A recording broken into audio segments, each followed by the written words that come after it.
16 வகையான செல்வங்களையும் நமக்கு சக்கரத்தாழ்வார் குடுப்பாரு. சரிங்க, இப்ப நீங்க சொன்ன ஸ்லோகம் எனக்கு சொல்ல முடியாது.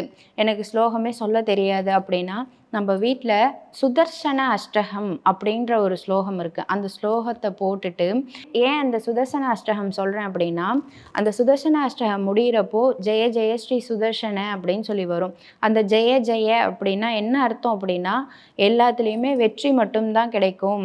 சக்கரத்தாழ்வார நெனச்சு வழிபடுறவங்க எல்லாருக்கும் வெற்றி மட்டும் தான் அப்படிங்கிறதுக்காக தான் அந்த சுதர்சன அஷ்டகத்த போட சொல்றேன். நீங்களும் சுதர்சன அஷ்டகம் போட்டுட்டு, முடிஞ்சவங்க அந்த காயத்ரி ஸ்லோகம் சொல்லுங்க. இல்ல எனக்கு ஸ்லோகமே சொல்ல தெரியாது, எதுவும் பண்ண தெரியாது அப்படின்னா, இந்த சுதர்சன அஷ்டகம் போட்டு கேளுங்க. முடிஞ்சவங்க பக்கத்துல இருக்கக்கூடிய சக்கரத்தாழ்வார 48 நாள் போய் சேவிச்சுட்டு வாங்க. நிச்சயமா நம்ம வாழ்க்கையில ஒரு மாற்றம் ஏற்படும். இதுக்காக மட்டும் தான் ப்ரே பண்ணணும்லாம் இல்ல. நமக்கு என்ன வேணும் அப்படிங்கிறத அந்த கடவுள்கிட்ட கேட்கும்போது, அவர் கண்டிப்பா நமக்கு குடுப்பாரு. கொஞ்சம் காலதாமதமாகும். கண்டிப்பா ஒரு கடவுள ஒரு நம்பிக்கையோட நம்ம சேவிக்க ஆரம்பிக்கும்போது, அதுக்கான பலன் நமக்கு கண்டிப்பா கிடைக்கும்.